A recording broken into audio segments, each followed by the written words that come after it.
Thank you. Thank you. You can all hear me, right? Okay, good. Don't push it. You might have to go to the train station.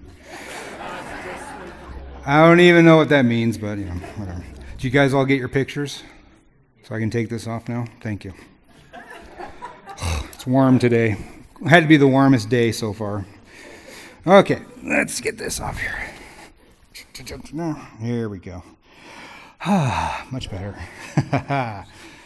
Well, as Steve said, my name's Craig Dalrymple, one of the pastors here, and we have our meetings every Monday, as pastors do, and discuss what we're going to do for the week and the month and all these different things. And it was my turn to be up this week, and so I was totally set up to do a study on Philemon, because I think Philemon is a great just exclamation point for the First John study that we did, because it deals with the law, the lawyer, and the sinner, or God, Jesus, and us, and it's all about grace, mercy, agape. And I was fully prepared to do that. And then when Steve was talking last week, he gave you a little bit of his background, which I'm sure many of you knew, but there's new faces here. And I was a pastor with the previous church, the Cowboy Church, and there's a few of you guys here, but not a lot of you. So most of you are from someplace else, and I thought, well, should I do my testimony? And I asked the guys, should I do my testimony? Just so they know who it is that they just said, yeah, you're a pastor. And they said thumbs up. So here we are. And so I'm going to give you guys a little bit of background on me. I am in charge, not in charge. I'm the pastor overseer for the safety team. And you guys probably see me carrying this thing, and everybody's always wondering, gosh, what's he got in there? A machine gun? He's got grenades. And I tell you, I've got a cowbell, I've got triangles, kazoos, a washboard. But I'm going to prove it to you right now. So there's no, there we go. Come on. So, cowbell. This one sounds a little, but anyway, there's the cowbell. So I got my cowbell. I've even got my triangles, because I'm a mean triangle player. Come and get it. And my kazoos. And the big one, the washboard. Oh, I don't have you know what a washboard is. If you listen to Zydeco or even bluegrass, you know what it is. So anyway, there's the mystery. I know I'm always hoping that the band will ask me to join in with them and play those things, but no such luck as of yet. So, oh well, we'll see what happens. So, but yeah, so I wanted to give you guys a little background on what happened to me and how I ended up here and all the different things that God has done in my life and through me, in me and through me. And so, we might as well start at the beginning. I was born as a baby, and they should have my baby picture here somewhere. It should pop up here in just a second. Yeah, so there's my baby picture. We were a very hairy family growing up. Even my sister had one for a little while. It was kind of scary, and thank God for bubbles, though, right? Whew. So that was me as a baby, and I was fortunate enough to be born into a Christian home. You can go ahead and take that up now, because we're gonna focus on what's behind there. I was fortunate enough to be born in a Christian home, raised by Christian parents. Matter of fact, Proverbs 22:6 says, "Train up a child in the way he should go. When he is older, he will not depart from it." Well, notice what the word says. When he is older, he or she. Not necessarily the whole time. Okay? Not necessarily. So there were times when I wasn't going the way I should. But God would always try to call me back here to the cross. And so, matter of fact, I can remember probably my most vivid, what we would call nightmares as a child. Weren't really nightmares. I mean, I'm sure your psychiatrists or psychologists would say, oh, those are night terrors. No, I actually remember little gremlin-looking things in my room as a kid, like 2 years old. conspiring and talking about me and all that kind of stuff. And my mom just assumed it was my dad snoring that woke me up, because he was a loud snorer, of course. And, they kept the doors open so they could hear me in case I started crying, which I pretty much did every night. And so I was talking with my mom one day, and I was about 4 years old at this point. I said, "Mom, how do I make this stop?" And she goes, "Well, just pray. Pray that Jesus would, make these things go away." And so I did that night, and I literally slept like a baby that night, and it was gone. And I asked her the next day. I said it actually worked, and she remembered not having to get up in the middle of the night to come and comfort me. And so I said, well, how did that work? And she explained to me what Jesus did on the cross. And I accepted Jesus into my heart that day. I asked Jesus to come into my heart, and I didn't have those nightmares, those night terrors, whatever they want to call those. I never had those since, except one other time later in life.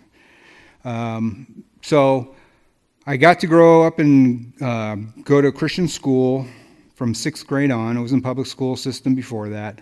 And my parents had heard about the whole drug culture, kind of getting to the kids in junior high. So they took me and my sister out of the public school system and put us in a Christian school.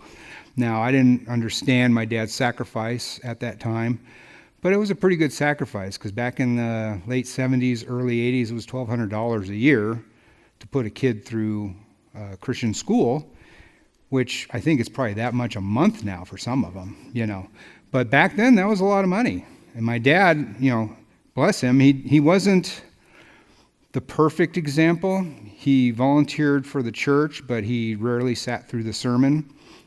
He tried to keep busy. He struggled with alcoholism most of his life. He would be what you would call a functioning alcoholic. And but he took that verse to heart: train up a child in the way he should go. And so he did his best. And so after high school, I with the church that we were at the time, was a Presbyterian church. They didn't really have a college group, so I was an 19-year-old thrust into the singles group, me and all these old singles people, which was fun. And I finally decided, I'm gonna move out. I was going to college, and I'm gonna go move in with some friends and stuff. And so that's what I did. And pretty soon I wasn't going to church. And my mom, being the saint that she is, was always encouraging me, when are you going to come to church? We'd love to see you. Oh, yeah, I'll get there sometime, Mom. Don't worry about it. I'll get there. And I was pushing that away, pushing that out of my life.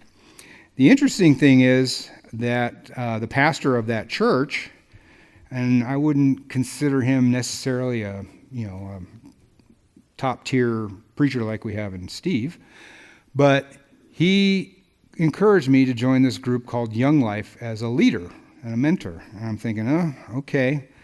And so he introduced me to a couple of the guys down there that were running the local Young Life. And I joined up with them, and I started getting a little plugged in there. And it was like, hey, this is kind of fun. I'm having a good time, and I'm hanging out with all these kids and teaching them. And, but I still was kind of in my rebellious phase. So met up with a gal that I knew in high school but didn't really know, and she and I sparked up a relationship that probably wasn't the most godly thing, but we did end up getting engaged. And I was going to join the Army because I wanted to, we both wanted to go check out Europe.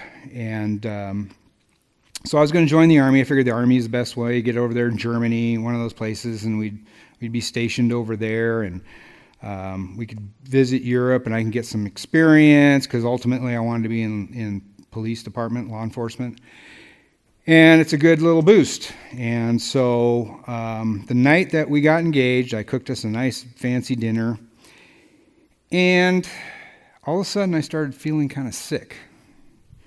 And this was God drawing me back to the cross. You'll see. So next thing I know, I'm buckled over on the floor, shivering, and she's on the phone with 911. I don't know what's going on. You guys got to get here. Well, they didn't send the San Diego Fire Department. They sent the B team, some group, I'm not sure, I can't remember, it was one of those private ambulance companies, to take me to the hospital, which was, as a bird flies, about 4 miles. By freeway, which San Diego's full of freeways, it's about 6 miles. And these guys are putting me in the gurney, and as they're trying to wheel me out to the ambulance, they proceed to drop me. Okay, so now I'm already in pain, and they're, oopsie daisy. I mean, that was the guy's, I think that's actually what he said. Oopsie daisy. I'm like, really? I'm slammed on the ground. Pull it up. They're trying to put me in the ambulance. Same thing happens. Like, oh my gosh. And he goes, don't throw open my ambulance. I'm going to be really mad if you do that. I said, well, stop dropping me. So they finally get me in. They take the scenic route. So we end up going, I think, 10 miles, something like that, to get to the hospital. They don't want to get on the freeway. They just want to go on the little side roads. I'm like, really, guys? I'm in pain. I finally get me to the hospital. They pull me in. Now, this is Scripps Hospital in La Jolla. This is where I was born. And they almost killed me. So they get me in there. They're they're pushing around, trying to see if I react, but I'm not reacting. They take me in to get some x-rays. The guy's standing me up with the x-ray machine. I'm standing there, and I'm like, I'm going to be sick. He goes, okay, just take a second. No, I'm going to be sick. Oh, here, give me a thing. And then I start to feel better. And so they take the x-ray. They don't see anything. Doctor goes, oh, it's probably just food poisoning. I'm like, okay. So they send me on my way. Well, my appendix decided to perforate and not burst. So I walked around for a month with a burst appendix. Matter of fact, I went from about 180 pounds down to 130 pounds. My white count was about 16,000, and I was riddled with peritonitis. So they finally get me into the hospital. They kept giving me drugs, and nothing was helping. And so my mom, being the saint that she is, she takes me into the she took me to the emergency room. She goes, you need to get him in here right now. Well, he has to go see his regular doctor first. HMOs, right? So she takes me up Mira Mesa, gets me in there, then takes me, and he goes, oh, I guess we better get him in there. So they take me in. Then this little guy, it looks like Dudley Moore, comes over, and he's my surgeon. And I swear, he looked just like Dudley Moore. He's probably about that big, Dr. Uravanian. And he starts pushing. He goes, well, there's nothing there, but we might have to just do exploratory and figure out what's going on. And then my dad starts bawling, because my dad's in the medical field. He knows what that means. He knows, what they're going to do. And I wanted him to be in there with me, but he didn't want to be in there with me, because he said, I can't watch that. I can watch other people getting operated on, but not you. I said, okay, Dad. So they take me in, and he starts over here. He does this little incision, and back then, your appendix incision was about like that. Once he did it, it went to about like that, And he said he'd never seen anything like that. He should have been recording it. He said, your body was basically taking all the fat from everywhere it could find and trying to cover up that perforation to keep you from, dying, basically. Because a week later, my neighbor, who was about 70, actually died from peritonitis. So I was so bad, and they almost couldn't do the surgery without pumping me full of antibiotics. So they got in there, got it out, and I was in the hospital for about a week, and then 2 months of recovery. Finally got out. By the time I was ready to go sign up with the Army, they said, don't call us, we'll call you. Yeah, we're good. I said, all right. So all this time, God's still calling me back to the cross, even though I thought I was cool. I was good with it. But I still wasn't going to church. Well, being as I am a privileged white male, I thought, I'll be a shoo-in for the police department. Well, they were starting to already do their DEI type stuff at that point. This is the late 80s, early 90s. And I did have a couple of my dad had a bunch of friends that were cops, and so they were like pulling for me, get in there, we're going to get you in there, no problem. So I'm doing what I usually do. I'm, hanging out with my buddies at the bar, having a few drinky poos, not drunk, wasn't drunk. I know because they tested me. And so I'm up on top of this Mount Soledad in La Jolla. It's Mount Soledad is in La Jolla, San Diego. It's the biggest peak on the coast of Southern California. And it was just cool because you could see all of San Diego, you could see inland, you could see North County at the top. Well, here comes a cop, and he's driving up, and he shines his light on me, and I'm standing by my car, or I was inside my car at the time.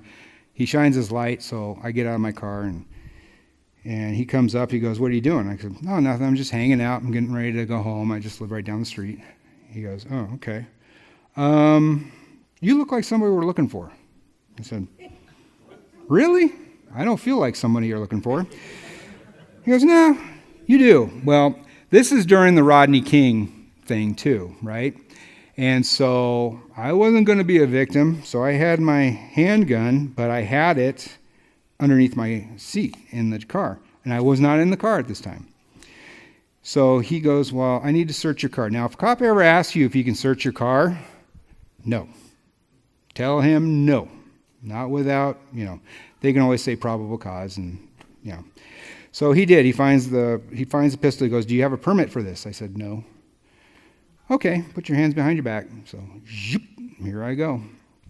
And I'm naming all the guys I know. I said, "I know this guy, I know this guy." He goes, "Oh, that's nice. I don't know him."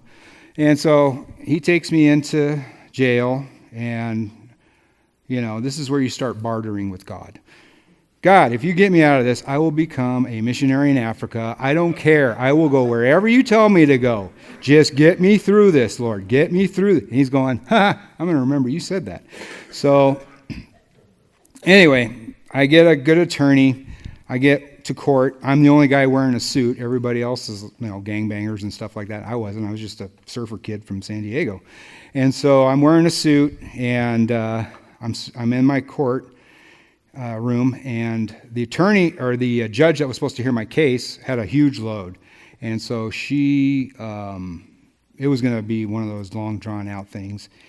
Well, this other judge overheard my attorney talking with the prosecutor, and she goes, "I'll take that case," and so I see this lady, I'm sitting in there, I see this lady poke her head out through the door, and she's looking around, and she looks at me, and then she pokes her head back in, And about 5 minutes later, he comes up, he goes, "Okay, we're out of here." I said, "What? We're done?"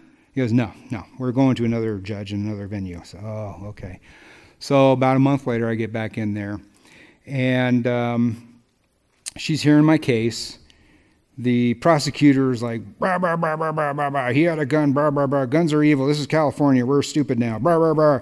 And, she goes, "Well, I'm looking at his history here, and he's putting himself through the police academy. He's scored very high, but I'm not going to ruin this kid's life for a $25 mistake, And so it was like, he goes, "Okay, let's take the deal. Let's take the deal." So they offered me a deal, 3 years probation, which I've been very good ever since then, and 200 hours of community service. Well, when I was dating my then fiance, she took me to this church in San Diego called Horizon, which I'd heard was kind of a cult. It was Calvary Chapel. Being from a Presbyterian church, everything's a cult. And so she introduced me to this church, and I'm thinking, well, gosh, I need to do 200 hours community service. I think I'll go back over there. God's still drawing me to the cross. So I go back to Horizon. I sit down with this gentleman, and I start telling him what happened, and he's chuckling. Turns out his son and my sister were in the same class, so he knew me. I didn't know who he was. And he goes, "Yeah, we'll help you out with your 200 hours." So now I'm at Horizon. I'm doing the oldest profession in the world, gardening. Garden of Eden. That was the first profession, guys. So get your mind out of the gutter. Anyway, so now I'm doing all this gardening work, and they like me so much that they hired me on. And I started working there full time. And if any of you know anything about ministry pay, I think I just found my old pay stub. I was probably getting $3.50 an hour. That was pretty righteous bucks in like 92. Not really, but it's ministry, so that's what I was doing. So this is Mike McIntosh. He came out of the whole Jesus movement in the 70s, where, Greg Laurie, Raul Reese, all those guys. And so he was our pastor, and the church was growing. We expanded. Pretty soon I'm in charge of all the different groups that are doing all the landscaping for the churches. And while I'm doing that, I'm getting to know people, and this guy comes up to me, and he's like, one of the pastors, he goes, I need some help, and I've heard you teach, and you're pretty good. He goes, I want you to take over one of our college groups. I said, oh, okay, cool, I could do that. Yeah, why not? And so he asked me to be one of the college ministers, and I said, okay, sure. And so now, when you have your Sunday service, like we do today, typically the sweet spot for a midweek study is the midweek, right? Wednesday, Thursday, and then you're ready for that, the following weekend. Well, those two were already taken, so they gave me Monday. I'm like, Monday? Like the day after church? Are you kidding me? Nobody's going to come to that. And then they put me in North County, San Diego. So now I'm about 25, 30 miles away from the main base, and I'm all the way up in North County, and I'm dealing with traffic because now everybody's going home in the afternoon. So I'm like, okay, well, all right, Lord. Take up my cross, like you said. Oh, here we go. And so I put together a pretty good group of leadership. And so we would be commuting up there. And we started off with 5 to 6 young people. And within a year, we had exploded to around 50 young people. And now, mind you, this is North County, San Diego. There's a couple, at that time, it was just a couple of community colleges, but like UCSD, SDSU, USD, those were all down in San Diego.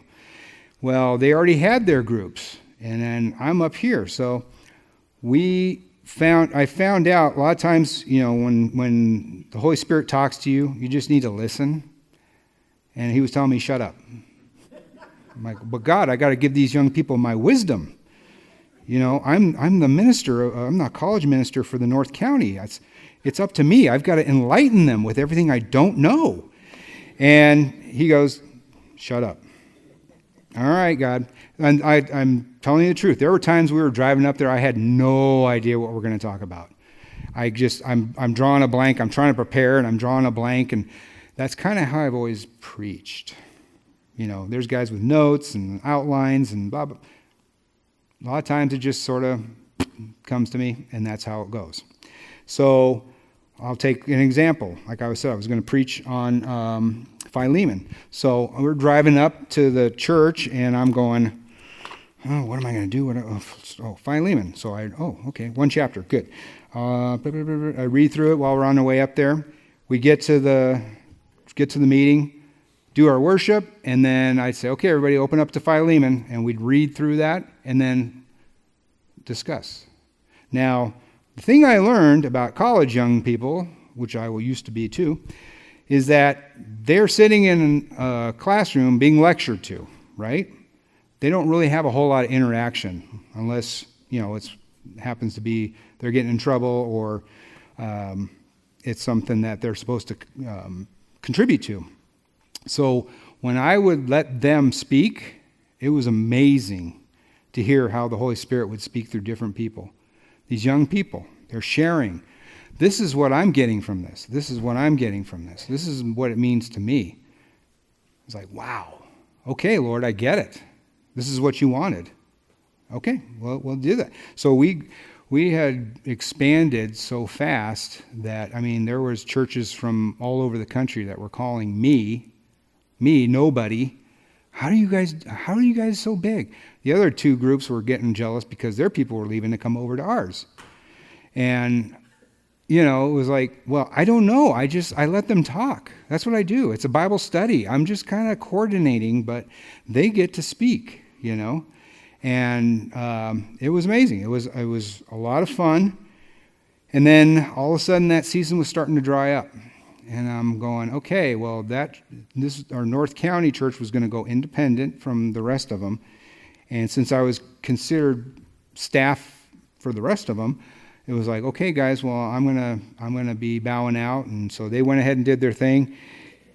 And I missed it, I kind of missed it. I was kind of bummed, but I was still going to church. I was still working there, and then a couple other things happened, and I ended up leaving and going to help my dad start his restaurant, and we made a restaurant in San Diego County, and it was fun and all that, but it's always fun to work with family. So all this time I was still going to church. I wasn't going to forsake that, and I was still going to church. And the pastor at the time was a former NFL football player. My dad said he was so-so. But he played for the San Diego Chargers, and he became a believer, and he got plugged into Horizon, and he was doing their youth groups and stuff. So he decided he wanted to do these youth outreaches. So kind of like a Billy Graham, but geared towards youth. And if any of you ever heard of the band POD, that was one of the bands that we worked with. Got to know those guys very well. Funny side story, they were at the MTV Beach House when they were in San Diego, and they were doing this huge production. They were doing their, performance, and all of a sudden the guy starts yelling, "Cut, cut, cut, cut, cut." And I'm standing up there, I'm on this, parapet looking down, and he goes, that guy. And so one of the little production guys comes up and goes, "What are you doing?" I said, "I'm watching." He goes, "Well, you got to get into it. You're just standing there." I said, "What?" They stopped the whole production because I was just standing there doing this instead of acting like an idiot like the rest of the kids. I'm like, okay. So they start up again. When the hilarious thing was, there was these Bikers for Christ guys. They were big, burly dudes. I mean, tatted out, and they're just standing there bobbing their heads like that while the music's playing to POD. And so anyway, they started up again, so I started acting like an idiot, and then it went into production. So, but POD and all this, so I got to, basically my job was to coordinate, hundreds, even thousands of volunteers for their nationwide crusades. So I would travel with it and organize, and we'd have hundreds and hundreds, even thousands of kids come forward for altar call. It was pretty incredible. And it was my job to make sure all those kids got plugged in, talked to, contacted by a church in their area, and it was a real huge blessing. And what's funny is I thought I wanted to do security because that was kind of my background. I thought, I'll do security for the crusade. Nope, you're going to do altar call. Okay, Lord, it's you and me, buddy. So fast forward, somebody starts telling Miles, "Hey, you need to start a church. You're very charismatic, and you would have a lot of success as a pastor in a church." So he goes, "Hey, I'm going to do this. We're going to do it. I need your help. I want to do altar calls every Sunday. I need you to organize and keep that going." I said, "Okay, you got me. I'm in." So we did that, and our first service, we met at San Diego State University, our first Sunday, I should say. Our first Sunday, between 3 services, we had 13,000 people show up. It was the second largest church plant in U.S. history at the time. And it was incredible, because it was a lot of those younger people, too. A lot of younger people. And, every age gamut, but it was pretty amazing. So we did that I did that for, we started in 98, and I did that until 2010. So, and by the time we had gotten into our main building, because we were using other facilities, by the time we had gotten into our main building, we were doing 5 services a day. So I would get there at 6:30 in the morning, get everything opened up, set up, and I wouldn't leave till about 9 o'clock that night, once everything was down. So we had 3 services in the morning, 2 services in the evening, 5 and 7. So anyway, so yeah, I was running, and it got to the point where I was kind of going faster than God. And sometimes that does happen. Sometimes we get ahead of him. Well, while I'm there doing all this stuff, this very interesting guy comes on staff, kind of bubbly. "Hey, brother, give me a hug." I'm like, "What's going on here?" His name was Steve Brown. Maybe you've heard of him. "Hey, we're gonna shake things up." I'm like, "Okay." And I've already been through quite a few different, ministry overseers. And so I'm like, okay, I'm going to size you up, Buster. We'll see what you're all about. Well, we ended up becoming really good friends, And matter of fact, he started doing the boot camp thing at the Rock Church, and it became so popular that the senior pastor kind of got a little jealous. I'm just going to be real. He got a little jealous. He called me in one day, and he goes, hey, how's things going with Steve? I said, he's doing great, as far as I know. I mean, I haven't had any problems. I haven't heard any complaints. Okay, well, we're going to keep an eye on him. I'm like, okay, whatever. Well, he wanted to force basically anybody out that competed with him, is the way I look at it. The interesting thing is, well, you know how Steve is. He's like, they call him in, Steve, you're fired. Steve's like, okay, great. Well, I guess we're starting another church. That's just his attitude. It's like, you're not going to keep me down. God's got something else for me. Here we go, And so he's going to start San Diego Bible Church, and he takes a good portion of my leadership team, which, it is what it is, But we still kept in touch. And as a matter of fact, he had offered me to come on, but I just wasn't getting the green light. And sometimes God doesn't give you that green light. He says, no, I need you to stay here. I don't like it here, Lord. I don't like what they did. I don't like some of the things I'm seeing. You need to stay here. Well, I had been there since the very beginning, so a lot of people knew who I was. And when people had issues in their particular ministries, they didn't know who to go to because, like I said, there was a lot of turnover within the leadership there. But they would always come to me. Well, at that time, my wife wasn't my wife. And that's what the church that she was going to. So had I left, who knows what would have happened. But because of staying there, she would talk to me about some things that were going on in the prayer ministry, because she had left the altar call and she went into the prayer ministry because she's a little prayer warrior. And so she was telling me about some of this gnarly stuff that was trying to sneak in through the prayer ministry. And I believe the prayer ministry for any church is the most important ministry, because those are the people that are praying for you, for me, for the whole congregation. And the enemy would love nothing more than to destroy that and cause confusion and friction and all that. So she told me what was going on, and I took it to the higher-ups and explained to them, this is not biblical. I don't know who authorized this. So they ended up dealing with it. But because of that, we got to know each other, and she didn't like me. I don't know why.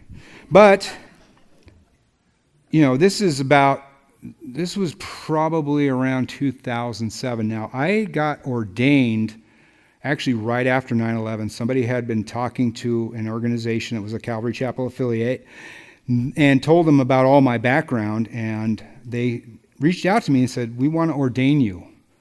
We've seen the fruit from your ministry. I said, what are you talking about? That's not something I paid attention to. I was just doing what I thought I was supposed to do. Well, we're going to go ahead and ordain you. So they put it in motion, and then 9/11 happened. And so my ordination went through in October. And this is the most interesting part, is that all of a sudden, the head of safety at our church goes, I need you to talk to these guys. Well, who are they? Well, this is my safety team. And so it turns out they're a couple of Navy SEAL guys, a couple of Marine, at that time Recon. They've changed their name since. And I think a couple of Green Berets. So we would chat and meet, and I'd be praying for them, because they knew what was coming for them. They were going to be going out there. They were going to go to the fight. They were going to take the fight to the enemy. And so one of them came up to me and goes, hey, how do I justify going out and doing what I do, and thou shalt not kill? And I said, well, let's look at that. So we took our Bibles and we opened up to Exodus. In Exodus 20, and I go, what does it say there? And he looked at it and he goes, you shall not murder. Yeah, see, you shall not kill. I said, wait a minute. That's a watered down. It says you shall not murder. That's totally different.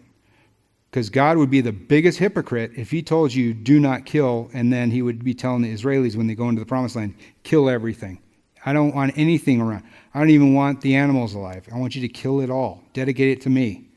And when Saul didn't do that, what happened? God snatched the kingdom away from him. And it opened up this whole Pandora's box of all the stuff we're dealing with in the Middle East right now, because Saul wasn't faithful in what God told him to do.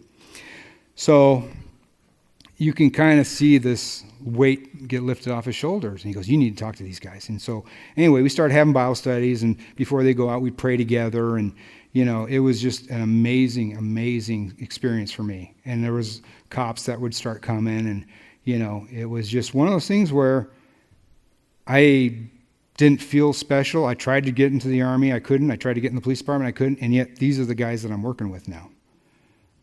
Okay, God, I see. You wanted me to do this instead of, okay, well, it's you and me, Lord. Here we go. Right back to the cross. And so through that, I got some really good friendships and stuff. And anyway, so to fast forward, now I'm working with my wife. She tweaks her back. She's not my wife at the time. But she got her back really badly wrenched, and she stops by one day to drop something off for me from the ministry. And I said, well, what are you up to? She goes, I got to go do a walk because my doctor told me I need to start walking. Got to get my back, back in shape. And I'm like, well, you shouldn't go alone. I'm starting to walk away. And she goes, well, what are you doing? I'm thinking, this girl doesn't like me. Why is she asking me this? Oh, well, because she thought, when you're a pastor and you're single, there are groupies. I'll admit it. There are groupies. It happens. And she thought, oh, gosh, this guy, he's just got these women all around him. I don't want to have anything to do with him. I really didn't, but she thought I did. And so we started walking. I took her to keep her safe, And we started walking, and pretty soon we're hiking, but, the whole time we're getting to know each other. We never really dated. We just kind of walked and hiked and talked, and we got to know each other. And one day, the Lord tells her, before he told me, he goes something like, have you considered Craig? And she goes, no, God, no. Anything but that. Not him. I will go to Africa and be a missionary, just not him. And he tells me, have you considered, this is very word for word, have you considered my servant Naditza? I said, Lord, she doesn't even like me. Why would I even consider that? So one day we're sitting there talking, and we're having coffee, and she goes, has God ever said anything to you? I said, no.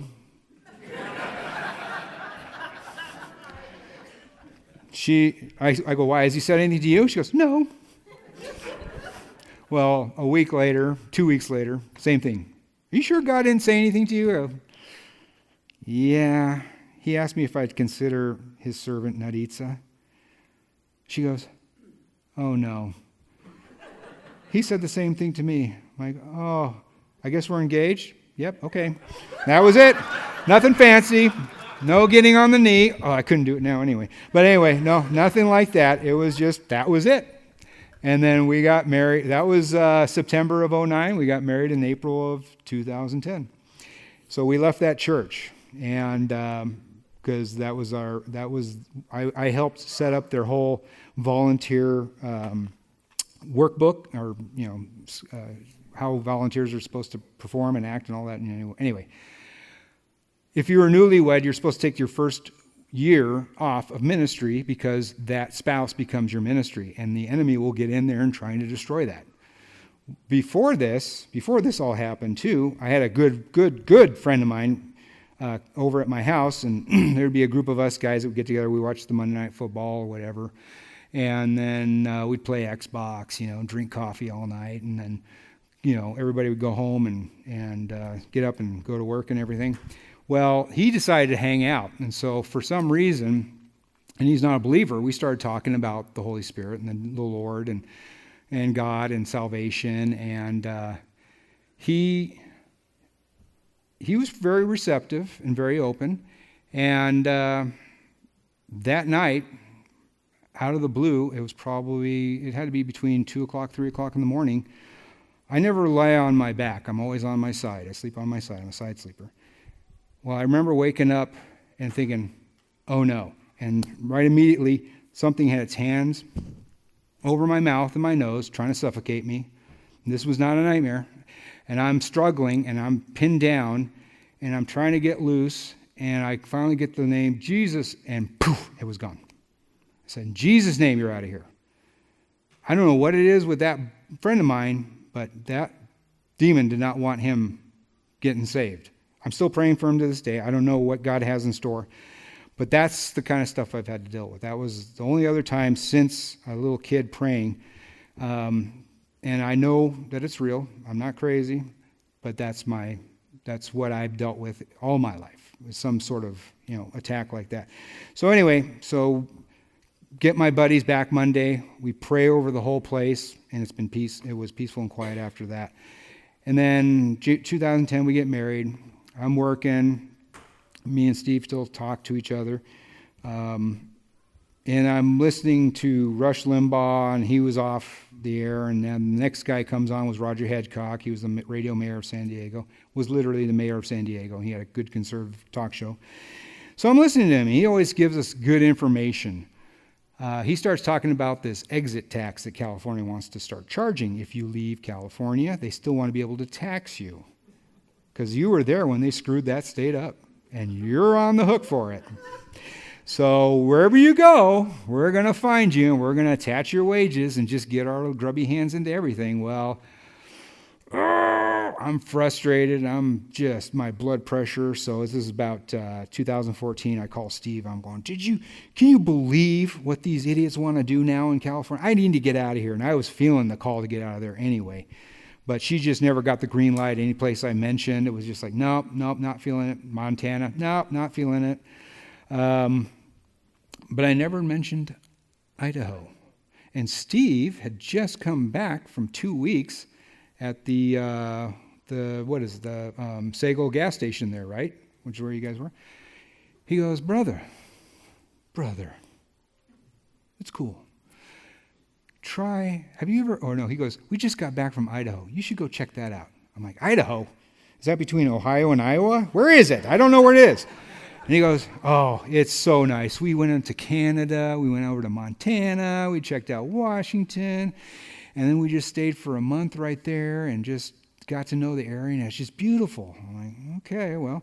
So I call my wife. She's on her way home. I didn't realize she was already home. She just stayed outside. And I go, honey, we need to talk.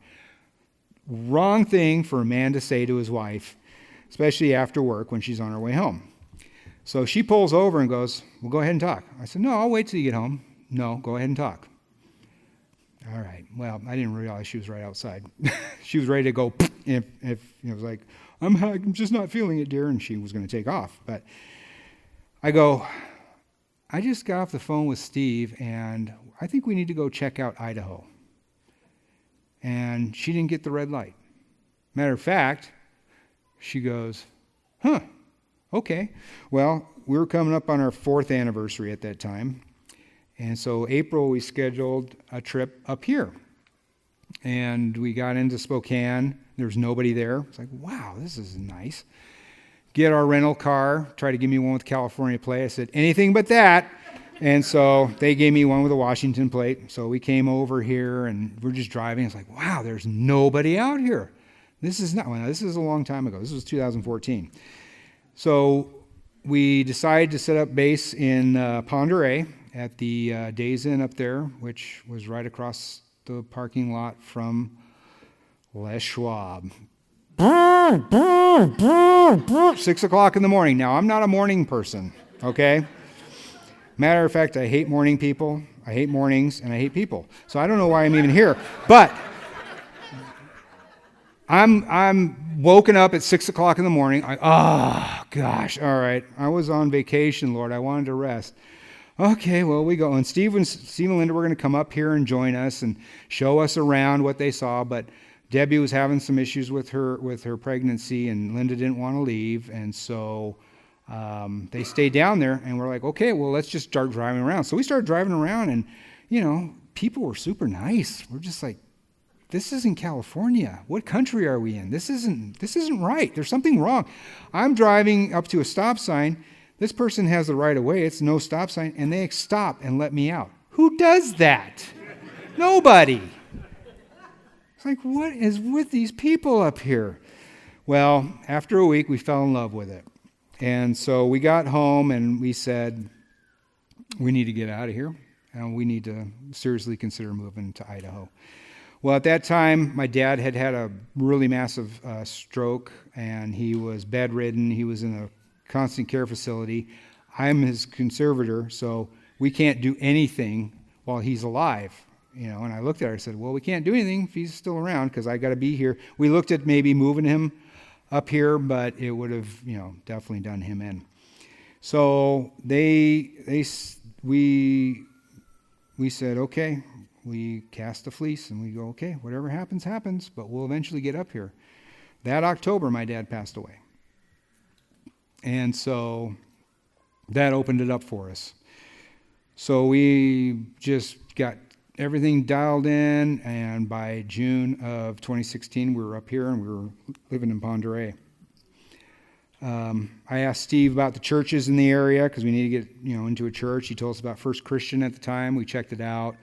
It was a little too cliquey for us, though. We left the big church. We want to stay away from the big church.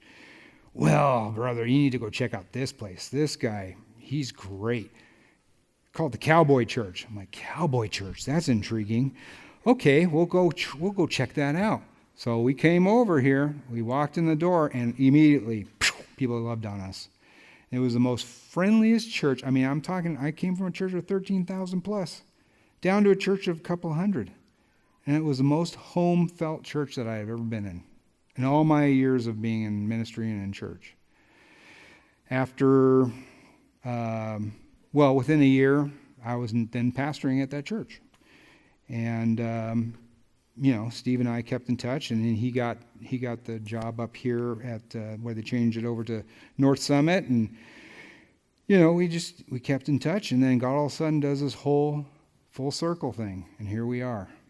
Now we're working together, finally, after, a long time, almost, 20 years? I think so, yeah.